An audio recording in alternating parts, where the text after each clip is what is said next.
What is going on, everybody? We are back here on the Fumble Pod. I am your host, Dalton Lee. We're going over Week 6 NFL football. We had a bizarre weekend, if you will. A lot of things we got right, a lot of things we got wrong. So let's just get right into it, all right? First off, Thursday Night Football. Eagles Giants. We were very heavy on the Eagles. Looking at it, the Eagles still had the better roster, had a better talent. Dart and Scatabo were still somewhat unproven. They had shown flashes, but hadn't put together complete dominant games until Thursday. The defense for the Giants was phenomenal. Completely took the Eagles, I would say, probably by surprise, honestly. They won 34-17. Eagles could not run the ball to save their lives. Whenever they were going to the passing game, Jalen Hurts was pressured every time. I feel like regularly it was either sacks, him getting flushed out of the pocket, being forced to run for minimal gains, or he was throwing it away because nobody was getting open and there was one or two defenders in his face. And again, like we keep seeing from this Giants defensive line, when you have Brian Burns, Dexter Lawrence, Thibodeau, and then you got Abdul Carter that can come off the edge, stunt inside, or just be a spy late rusher, it's a cheat code. It's unguardable in my opinion. Like, the Eagles are a very good offensive line, even though they're a little banged up. They're still a very good offensive line. They struggled the whole night, both running and passing, in terms of blocking for those types of plays. And the Giants jumped right on them because of it. Dart had a good game. Scatabo didn't do a whole lot, but he got the short yardage that they needed to just keep drives alive. And Dart was able to make plays with the abysmal wide receivers, if you will. Wando Robinson had a good night. There was a couple guys. There was one guy. His number was like 89. I literally have to look back into the notes to know who it was. It was Lil Jordan Humphrey. 4 catches, 55 yards. I'm sitting here, I'm like, who even is this guy? Trying to figure out who it was, but it was a great performance by Dart and them. I say Cam Scatterbo had an underwhelming night. 19 carries, 98 yards, and 3 touchdowns is pretty good. Along with Dart having a passing touchdown to Wandell Robinson. And I thought he had a rushing. He did. He had a rushing. They scored three, four. They scored 5 touchdowns. Missed a PAT, but scored 5 touchdowns. What a showing out by the Giants. Now, this isn't me saying that they're going to be world beaters. They're going to be phenomenal by any means, but the future does look very bright for the Giants. They got a young-ish defensive line. They got what looks to be a dynamic duo in their backfield. We know Malik Neighbors is good. He's just hurt. Even if you only win, let's say, 5 or 6 games this year, you're going to get a decent pick. You can build up whatever your team needs: secondary, offensive line, whatever you want to address. That's what you'll go for. But honestly, the New York Giants look like they're going to be one of those teams within the next year or so be on the come up for sure. The Eagles, we said this last time about when they played the Broncos. I don't know what to make of it. Genuinely, you have Saquon Barkley in your backfield. You have Jalen Hurts, who's not a bum really. He's a solid quarterback. You have Dallas Goddard, AJ Brown, and Devontae Smith, and a world class defense. You Not only should you really not be losing a whole lot of games, you shouldn't be getting blown out by, what's that, 17 points at home. I mean, dog, it's full dysfunction over there. They seem like they don't know what they're doing offensively. Defensively, they're trying to keep up, but it's hard to keep up when it's constant three and outs by your offense and you're forced onto the field every 2-3 minutes. But gotta give credit where credit's due. Giants went out there, played a hell of a game, and went out there and just got the win. What more can you ask for? Now let's get into some of these 1 o'clock games. You know, got this game wrong. I'm glad I got this game wrong. Panthers hosted the Cowboys, and at first, Panthers get a stop, get a field goal, start the game. We're like, okay, get another. It's tied up. I'm like, okay, 3-all. It's still early. T Mac drops the ball. It turns into an interception. Dallas goes up quick. Panthers have to score. T Mac got his first touchdown, first two touchdowns of his career. It was a very back and forth game, but the Panthers win with a walk off field goal. it most joy I've felt in a Panthers game in quite some time, honestly. Which is crazy to say because I was just talking about how happy I was last week that they won. This was good. Dallas has notoriously beaten up on the Panthers throughout the years that they've played, and the Cowboys were the number one scoring offense coming into this game, and for I would say a vast majority of the game looked like the number one offense. Pickens had a good day. Um, Tight ends had a good day for them. I mean, they were able to get open, kind of do for the most part whatever they wanted, but they couldn't run the ball. That is where I'll give the Panthers defense a lot of credit. They stopped the run very well. I think they gave up maybe 30, 40 yards on the ground to Rico Dowdles and the Panthers 230 on the ground. I mean, it was night and day what the two teams were doing running the ball. And the Cowboys secondary is just awful. I mean, Bryce Young threw 3 touchdowns on the day, two of them to T Mac, a third to Rico Dowdle. They were kind of able to do whatever they wanted through the air game. Panthers defense secondary still a little questionable.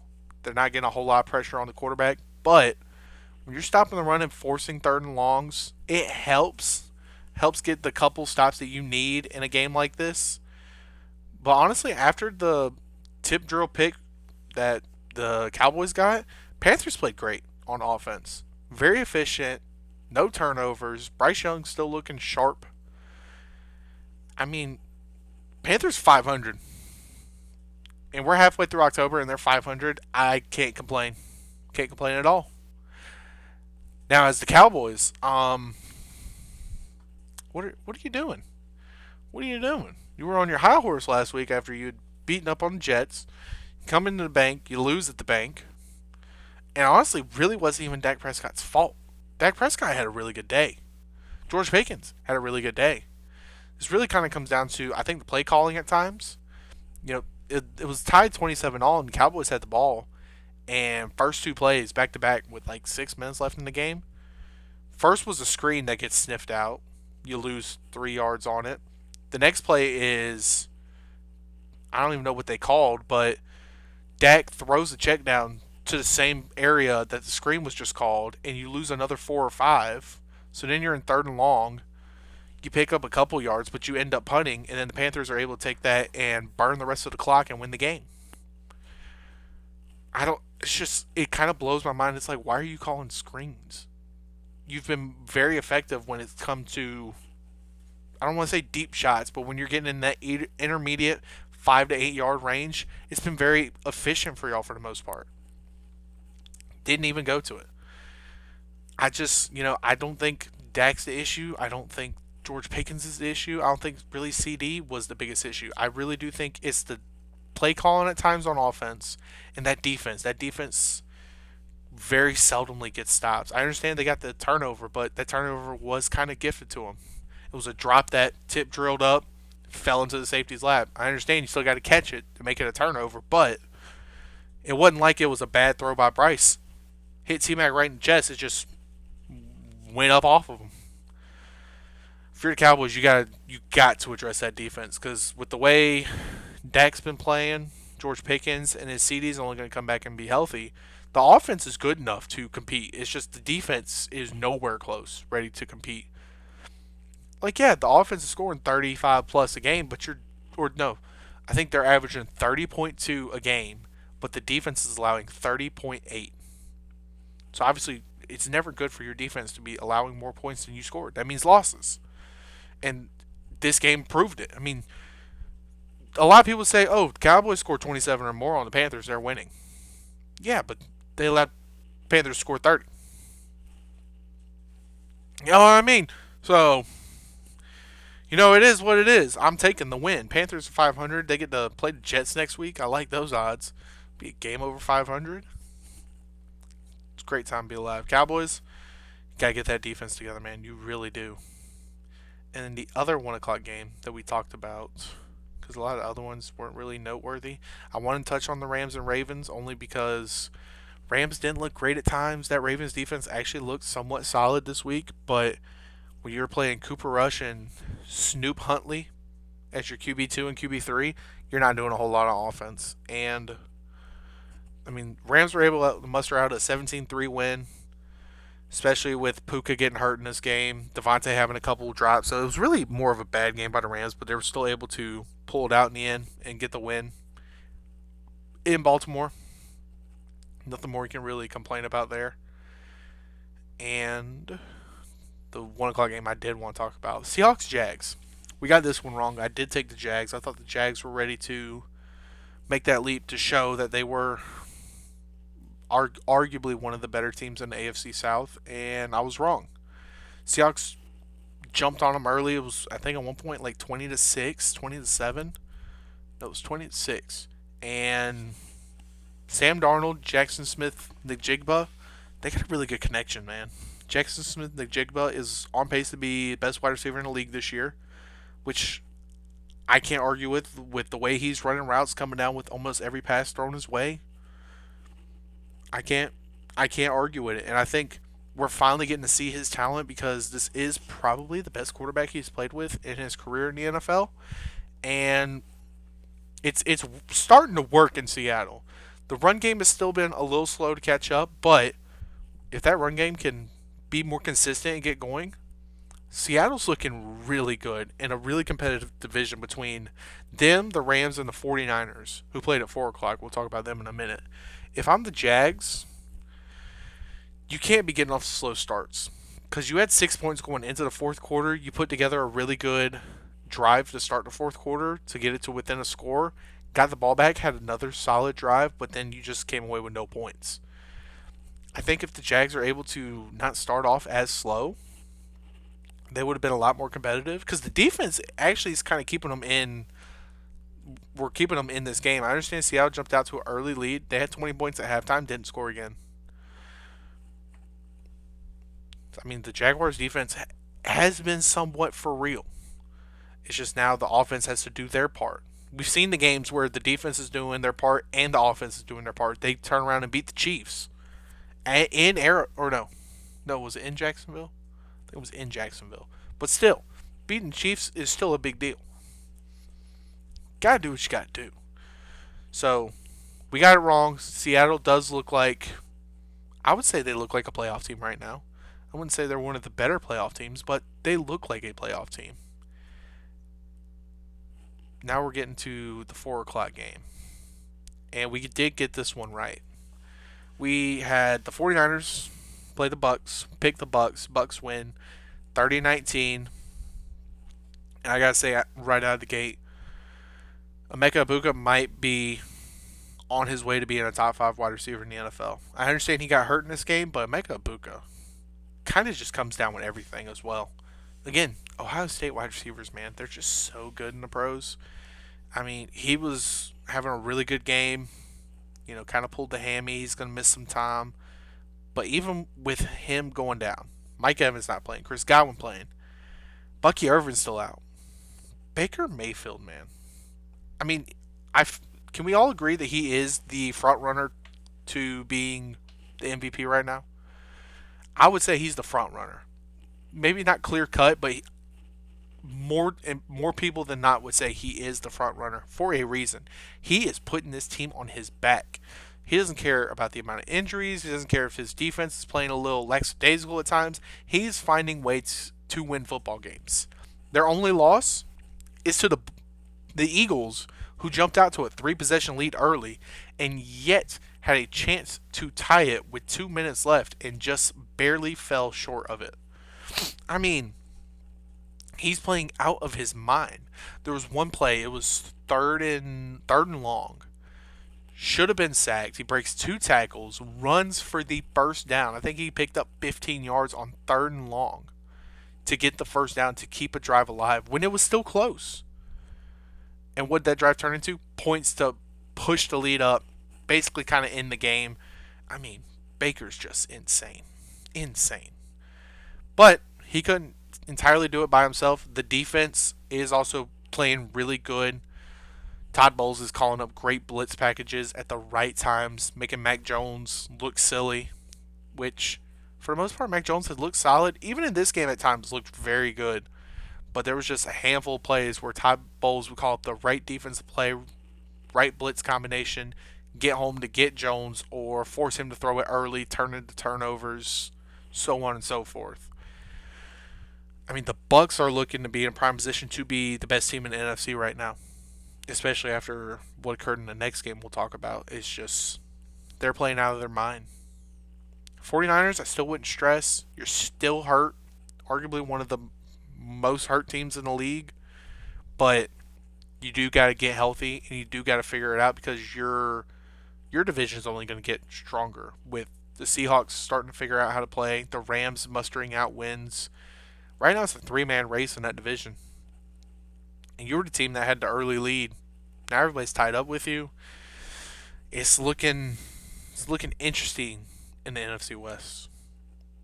Now let's cut over to the Sunday night game. Lions went to Arrowhead. We picked the Lions. I thought the offense was ready to go. And in that first drive, they did. Seemed like they went right down the field. They drew up a nice little trick play for a touchdown that got called back. That settled for the field goal. And then, you know, Chiefs score. Lions turn around, score again. Lions are up a couple points. And it was like after that, Chiefs just turned on a switch. Next thing you know, you look up, it's 2010. Chiefs. And then the Lions scored just for the Chiefs to score again. I mean, the Chiefs were finding ways to be more physical than the Lions. Lions couldn't really run the ball in that game. The Chiefs figured out how to run the ball and to attack the secondary that was playing their fourth, fifth, and sixth string corners. And Chiefs went out there and won 30-17. They had the Lions lost from second quarter on offense, and the defense just couldn't keep up. And it's only scary for the Chiefs because it looks like they figured out a run game, they figured out a defense, and Rashee Rice is coming back. And the offensive line's only going to get healthier and better as the season goes along. We're starting to creep back into that point where, Chiefs are 500. We're going to sit here and be like, in 2 months be like, why did we think the Chiefs were bad? They never are bad. They'll have a rough couple stretches, and then they get it back together. And that's what it's starting to look like they're doing. They're looking to be back on the rise again, like the Chiefs we expect. But it's just, I don't know. The Lions got out-muscled. So much so that Brian Branch was fighting people after the game. He's been suspended for that.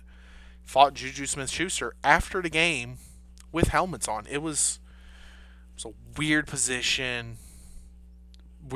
Position to put Dan Campbell in because, he has to come out and say, that's not what we're about, yada, yada, yada. But yet he's the same guy that says, you knock us down, we're coming up biting kneecaps. A little weird, a little hypocritical, but, I mean, for the Lions to probably be the best at bully ball and then for them to get out-bullied by, not like a little bit, I mean, by 2 scores. It's a big deal. Chiefs are 500. Lions dropped their second game in a year. Kind of opening that door for the Packers to creep in for that division. Possibly Bears to get back into the mix. And right now letting the Bucks be the best team in the NFC record-wise right now. And just off of efficiency, the Bucks have been the best team in the NFC now. Even though the Lions, in their highs, are right there with them. I don't know. The top of the NFC is going to get very interesting. And now let's get into our 2 Monday night games, which we got both wrong. So the Bills went into Atlanta to play Atlanta. Bills are coming off of a close, tough loss to the Patriots. Atlanta's coming off of a solid win after they got shut out by the Panthers. and right out the gate, it was all Falcons. Bijan Robinson had a career night. Drake London had a phenomenal first half. I mean, in the first half, there was really nothing the Falcons could do wrong. They were up 21-7 at one point. Josh Allen, in the second half, was trying to play some hero ball to get him back into it. Had a couple bad plays, and they just couldn't get it done. Mainly, I blame the Bills defense. Bills defense could not make adjustments to save their lives. If it wasn't the run game working between Bijan and Algier, it was the pass game was also working. It was just there was nothing that the Bills could do consistently on defense to get stops until the second half. But it was really more so the Falcons just trying to burn clock, and I felt like the Falcons were more so shooting themselves in the foot than they were getting stopped. But the Bills, man, to drop two straight. Now the Patriots, who won on Sunday, are now the number one team in the AFC East. It's a weird point to be a Bills fan right now because now you're like, oh, are they washed? Because James Cook didn't do a whole lot, Keon Coleman didn't do a whole lot, Josh Allen tried his best but still didn't really do a whole lot. They couldn't block up front to save their lives. That Falcons D line did whatever they want. Only helped out their secondary. It was just it was a weird game to watch, but we got to give credit to the Falcons. They were able to go in at home, handle business, got an early start to the game, and just rode out that wave throughout the entirety of the 60 minutes. And that's all you can ask for when you're playing a team that is arguably a Super Bowl contender, and you're a team that's trying to prove that you are good after last year only winning 9 games, barely missed the playoffs because you dropped your last game of the season. Now they're starting to trend in that direction of that they are a playoff team. Probably not going to win a division, but a playoff team that can compete for a wild card spot and maybe sneak in a wild card win. Get to the second round. Kind of like the next team we're about to talk about, Bears Commanders. Commanders did that last year. They were able to sneak into the wild card, get all the way to the NFC Championship. This year, I don't know if it's happening because they dropped this game to the Bears at home. Even though last year this game was close, took a Hail Mary to win, but Commanders, Jaden Daniels did not look great in this game. He had a couple turnovers. He looked like what you would expect a rookie quarterback to look like. I mean, he had an interception, he had two fumbles, one that he lost, and that second fumble was the biggest one because it was a muff snap with the lead that allowed the Bears to get the ball back, go down the field, kick a game-winning field goal. They lost by 1 point, and I mean, Caleb Williams looks solid. He didn't like wow me per se. There was a couple throws that looked really good, but he wasn't nothing insane. But they actually got a run game going. DeAndre Swift, 14 carries, 108 yards, and the rushing touchdown was Caleb Williams, and the receiving touchdown was DeAndre Swift. So he actually had a pretty good fantasy night. But I would say not to discredit the Bears winning because they did have to go get in field goal range to win it. But I felt like the Commanders more so lost this game than the Bears went out and won it. Mainly because the Commanders, I mean, you have an interception, you have two fumbles by Jaden Daniels, one that was lost, and you had another one by your quote unquote starting running back, Bill Krosky Merritt, had a fumble loss as well.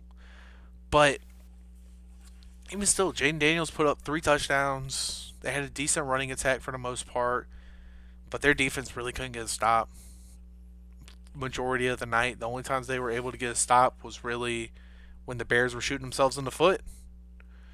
And the Bears, I mean, if you were to look at the stats, you would say, oh, the Bears should have won by 2 scores at least, looking at the defense, looking at how the offense was efficient enough. But they kept shooting themselves in the foot. That's the only reason the Bears didn't blow them out. But so was the Commanders. The Commanders were shooting themselves in the foot in terms of turnovers, whereas the Bears were shooting themselves in the foot of penalties and just constant miscues. It was an ugly game. I wasn't really looking forward to watching it, and even though it had an electric finish because of the field goal, it was still one of those where you know you're wondering, is the knee still bothering Daniels, and that could be why there was miscues by him. And Caleb, I'm not gonna say is bad. I don't think he's necessarily great, but I do think in his defense he's still trying to find a footing in this offense. But off of him being efficient for the most part last night, it looks like he's starting to get that footing in this system with Ben Johnson. And Ben Johnson looks like he's starting to be more comfortable with how Caleb's playing and how the entire offense is playing. But now we're looking at it as, can the Bears be consistent with this game in and game out with the offense? Because the defense isn't going to really bail you out a whole lot.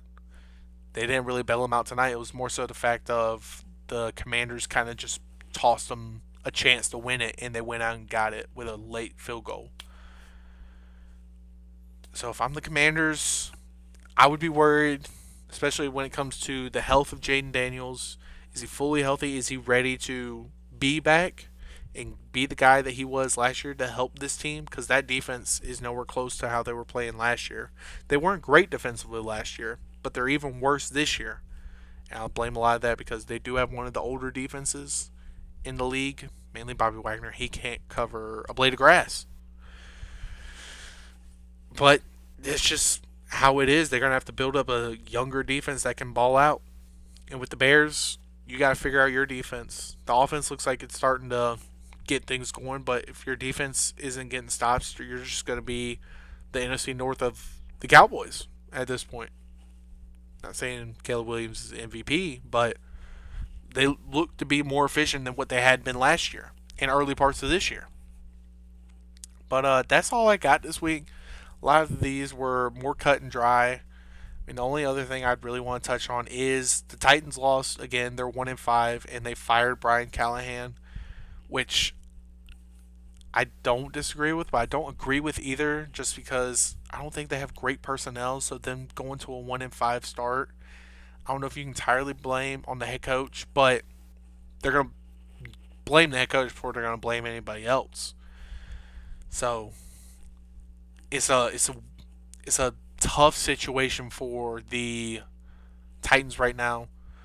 I'm interested to see who they're going to try and bring in to be the head coach in the offseason and what they're going to address. Because the defense, as the weeks have gone on, they have started playing better, but Cam Ward doesn't really have a whole lot of help on offense. And Calvin Ridley just got hurt, so I don't know where they're going to go from there. I think Brian Callahan's probably going to go get an OC job and be phenomenal somewhere. I mean, last time we saw him calling plays, it was C.J. Stroud's rookie season, and we saw what he did there. So excited, excited to see what will happen with him. Just because I don't think he's a bad coach. I think he was just jumping into a really bad situation with the Titans as his first job. I don't think he was quite ready for that role. I think if he can get some more leadership, a couple more years under his belt as just a high level coach, whether it's possibly a head coaching job in the collegiate level or back as an OC in the NFL. I'm interested to see how it will change his career path going forward. But again, that's all I really got to touch on for this week. It was some solid games, some solid upsets. All around, another great weekend of football. Can't complain. Can't complain. If you're new here, subscribe, hit the notifications button. It'll let you know when we post more content for you to watch, for you to enjoy. If you like the video, hit the like button. Leave a comment down below. If your team won, let me know. If your team lost, let me know why they lost or why you think they lost. We'll see if we're on the same page, or if we disagree, let's see why we disagree. Try to build a little community down below. But until next time, deuces.